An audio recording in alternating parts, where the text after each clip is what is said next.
What is good, YouTube? Warstu here with a video on the Superman movie. So, over the last week, there's been some crazy, insane rumors about the Superman movie, which sadly, they turn out to be true. Now, I'm trying my best to support this movie, but the most recent rumors that have come out tell me that James Gunn does not understand Superman, and I know what you're going to say. You're a Zack Snyder fanboy. No, I'm not. Not at all. Not even close. But if there are new rumors coming out that are allegedly true, how is James Gunn inserting himself into the movie in a roundabout way? And no, I'm not just on about the memes, where James Gunn is literally inserting himself into every promotion, which makes no sense because this movie would actually do better if James Gunn steps away from putting his name in absolutely everything. So I've been away. I went to Mexico, Cancun for 15... Well, I've been out of the office for essentially 16 days. So the audio has been pretty bad on some videos because I preset a bunch before I went away. And yeah, I had some microphone issues and... Yeah, I put out a few videos that I wasn't really happy with the audio. So I've wanted to cover this Superman stuff for a while, but I thought I'd wait until I get back to the UK from Mexico to do it. So we're going to go over a lot of Superman stuff. And also James Gunn has come out and said we've seen nothing from the movie yet, which is, again, it's not true. We've literally seen some of the ending scenes. You haven't even seen trailer 1.0 yet. Only a teaser and a sneak peek. I can't wait to show you guys the trailer. But James, that's a lie. We've literally seen a 5-minute scene. We've also seen a teaser that was over 2 minutes. What is this hyperbole, James? What is this nonsense? We haven't seen anything.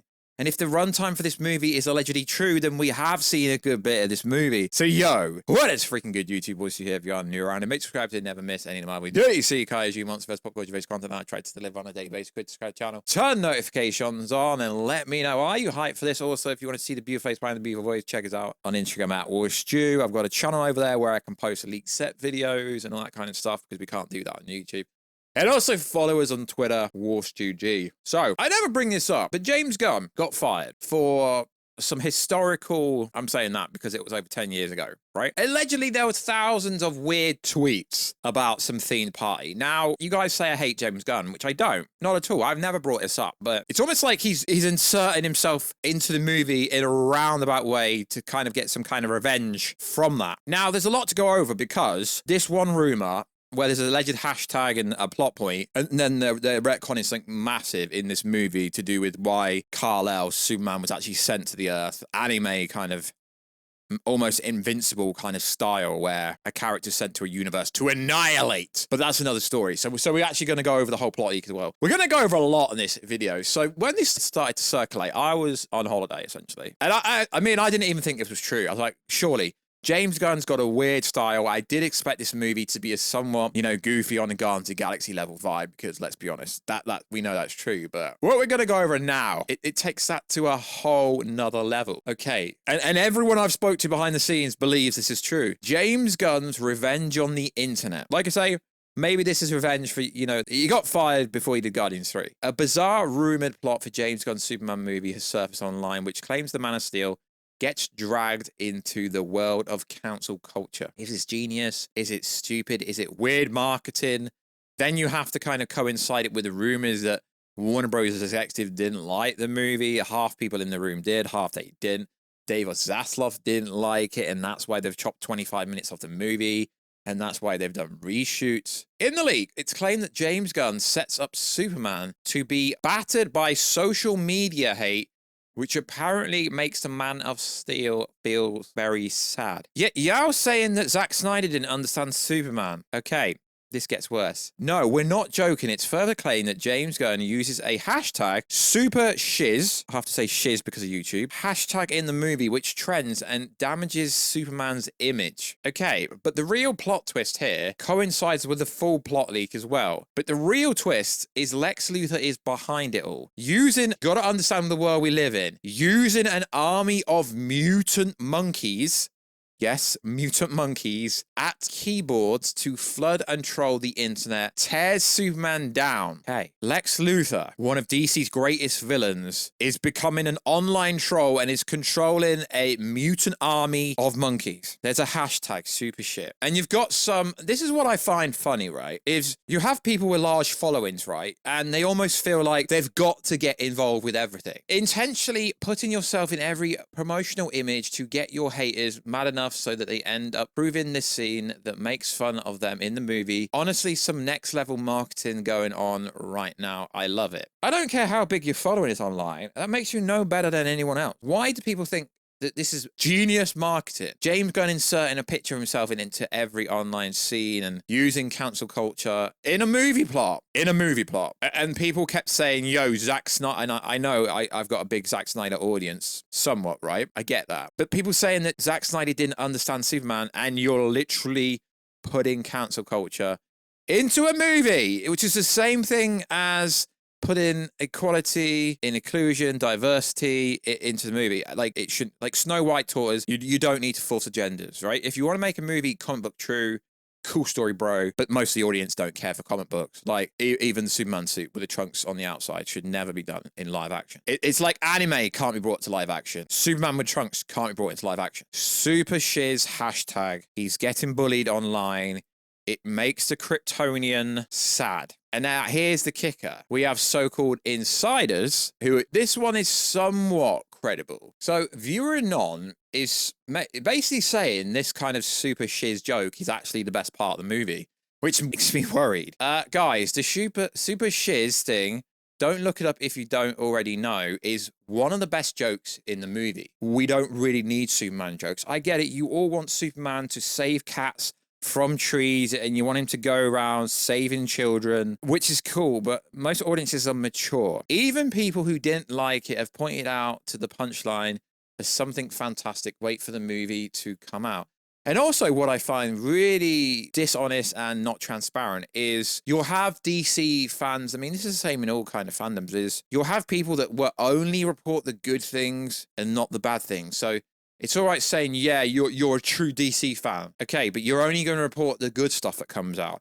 Most people won't even report this stuff because it's negative on the movie. But I mean, if it depends how it's delivered. If this is literally like a 1-minute scene and that's it, then yeah, maybe it's forgettable. But it's the other rumors about this movie that we know are true, right? Where they've kind of retconned a massive part of the Superman backstory to do with Jor-El and why Superman actually was sent to Earth. We all know the Kryptonian storyline, and they have massively retconned that. I mean, I thought that was going to be the case of why people started to troll him online. So it is essentially said that it appears that Kal-El was sent by Jor-El to conquer Earth, almost anime style. And if that is why the people of the Earth would turn against Superman, that would make more narrative sense than Lex Luthor creating a fake army of mutant monkeys to troll. Now, obviously, the context of this scene is very out of place, but how it reads on the plot is Lex creates a clone of Superman, uses it to enter the Fortress of Solitude, where he finds a corrupt message from Jor-El meant for his son. It appears that Kal-El was sent to Earth to conquer it, invincible style. Maybe. I don't know. I don't assume that my audience watches anime, so I can't really make different anime references because you probably haven't watched it. It's unclear whether it's taken out of context. The villain wastes no time to broadcast to the world, making the Man of Steel an outcast. Shunned. Clark returns to his family home. So if this is true, I think it's very bad because Lex Luthor is supposed to be incredibly intelligent. And then it goes on to say, Lex sends Superman and Crypto. Crypto, okay, dogs are cool. I love dogs, right? But the whole James Gunn inserting himself into the movie again. He's modeled Crypto on a dog he adopted, right? So something he's done in real life been shoehorned into a movie again. And it's Supergirl's dog, who she just leaves with Superman while she goes on a bender for a week. But they're making Lex Luthor seem like a really bad villain, like bad in the sense of not good. Okay, so Lex traps Superman and Crypto in a pocket dimension where he traps people he hates. including his ex-girlfriend. Really? I mean, when the rumors came out, it's going to have Guardians of the Galaxy kind of tone. There's some trolling. There's this super shits hashtag. Lex Luthor was behind it. He puts him in the pocket dimension where he also puts his ex-girlfriends. Really? I mean, if they were to go down the route that Jor-El sent Superman to Earth, and that's why the people of Earth hate Superman, if that was the case, it would make sense. But we know both of these instances actually are true. And obviously we know Lex Luthor hates Superman, and he's going to party with the government of powerful foreign nations to help them take over a small country. It seems like James Gunn took inspiration from something that happened in the Middle East, because the plot leak that came out well over a year ago basically said there was somewhere else, but he had to change the location. And Jimmy Olsen is portrayed like his comic book counterpart, but girls now basically throw themselves at him, and Lex, his girlfriend, who is sexting the photographer. It just seems like there's a lot of unneeded nonsense in this movie. And I get it. People are like, oh, James Gunn reads comics. He understands Superman so well. I'm trying my best to be positive, lads. But it just doesn't seem like, if these sequences that have recently come out are actually in the movie, which they basically are, lads. Let's be honest. Like, credible people are saying it. It really will take away from, you know, this happy-go-lucky vibe. And everyone keeps saying this Superman looks so, like, happy and not, like, you know, evil and not, like, depressed like Henry Cavill's version did. But I don't really understand why people are saying that. And then we look at the new sequences that have been posted in the format of images, and it's almost like I'm looking at different pictures. There's a picture of Rachel Brosnahan and Superman looking at each other. And you've got feedback like the chemistry in this still image is palpable. I'm like, this looks like a brother and sister looking at each other, like the sister, being Rachel Brosnahan, Lois Lane, is about to tell him off. I don't understand why people are making out it looks like they've got so much chemistry together. I mean, once you get past the stupid ass trunks, I mean, to me, I can't see any chemistry. And like, if Superman and Lois, that TV show, God, them two actors, they had very good chemistry. And I believe, you know, Henry Cavill and Amy Adams did. But how can you tell? It's almost like these DCU fans, these James Gunn fans, are lying and making stuff up. Because it's like, really? You look at them, it's like, it looks like two people looking at each other. It's almost like these people that are saying this have never actually been in a relationship or dated anyone. It's like, you're getting the chemistry from two people looking at each other, when to me, they literally look like they could be brother and sister. And now we have had a full rendered effect of Krypto. And of course, James Gunn's movies have always looked good, right? That doesn't really mean much. Krypto's a side plot that they're using to shoehorn you into, like, caring for Supergirl's movie, hence why the dog is Supergirl's dog. And hence why Supergirl will actually appear in this movie. And I really want this movie to do well, but I had to talk about this when I got home. I mean, is it genius marketing to put yourself everywhere and put online trolling because, you know, people are trolling this movie? I mean, is that the case why you're doing it? I mean, I really hope Warner Bros. Execs have actually had a word and be like, yo, get rid of this absolute nonsense. And realistically, if you look back at all the leaks, there's a good part of these leaks that were actually true. Like, there was a leak here from a long time ago that essentially says the Phantom Zone, where Lex keeps his enemies and his ex-girlfriends. This is going back over a year. But it actually is not the Phantom Zone. It's a pocket dimension, which, hyperbolically, you could say the same thing.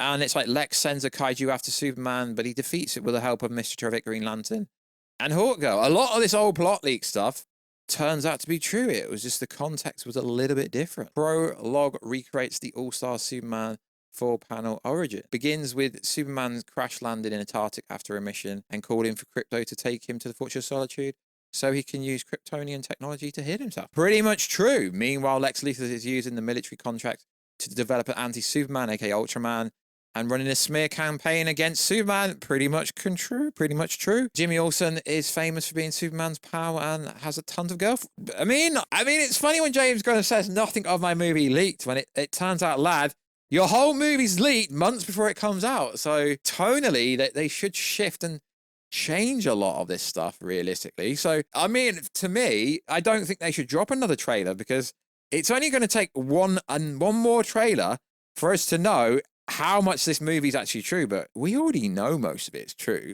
An online smear campaign, really? Mutant monkeys trolling Superman, really? Sending Superman down to Earth to destroy Earth? I mean, it's obviously ample that Superman won't do that, but it's hard to defend a movie that everyone says is amazing, and you look at the leaks and the rumors that turn out to be true, and people saying, yeah, Zack didn't understand Superman, but if you're going to put an online trolling campaign and retconning the story so he was sent there to destroy Earth, does James Gunn understand Superman? I don't know. And putting yourself in every behind-the-scenes image is genius marketing. I don't think it is. I just think it's lazy marketing, personally, and it's going to have a Barbie-level marketing campaign. I mean, I get trolled for being a Snyder fanboy, but where is his marketing campaign? Because so far, it's pretty much sucked. No Super Bowl trailer. Puppy Bowl trailer. Wow. No one cared. Like, sure, the first teaser trailer, which was the first trailer, did very good view-wise, but it's like I say, anybody can watch a YouTube trailer for free. Doesn't mean it's going to turn out into box office numbers. Does not mean that at all. I think this movie would do it decent enough, but it really needs to push 800 million to tell the audience that, yes, the audience cares. Because, yes, Warner Bros. is doing well at the moment, with Minecraft breaking 700 million and Sinners doing good, but that's Warner Bros. Studios. Yes, Warner Bros. Studios, you know, like the Warner Bros. Discovery, it is the actual company that owns it all. Sure, Warner Bros. Is doing well, but DC needs to start making freaking money, because it also looks like the Batman 2 isn't going to come out anytime ever. So they're just in an absolute mess. And most of this is probably most likely true. And people fanboying saying, oh, wait till you see Mr. Terrific. Are some influencers on Warner Bros. Pay scale? Maybe. We all know what brand deals are and, you know, we all know that kind of stuff, but that's different. But are influencers being paid to push this movie? I don't know, because everything we hear about this movie, it basically sucks. I really want to be positive about this movie, but it's very hard when a lot, and even people that don't like to make content saying, yo, this sounds bad, as saying that. So it turns out that most of these leaks are actually true for this movie. So James Gunn shouldn't drop another trailer, because it's just going to reaffirm everything that he doesn't want out there, but it's already out there. So unless they rewrite and reshoot a bunch of stuff. But as I've said previously, James Gunn isn't a very good writer.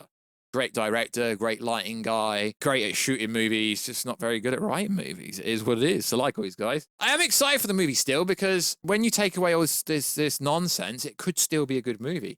So likewise, guys, I will catch you in another video very soon. Catch ya later.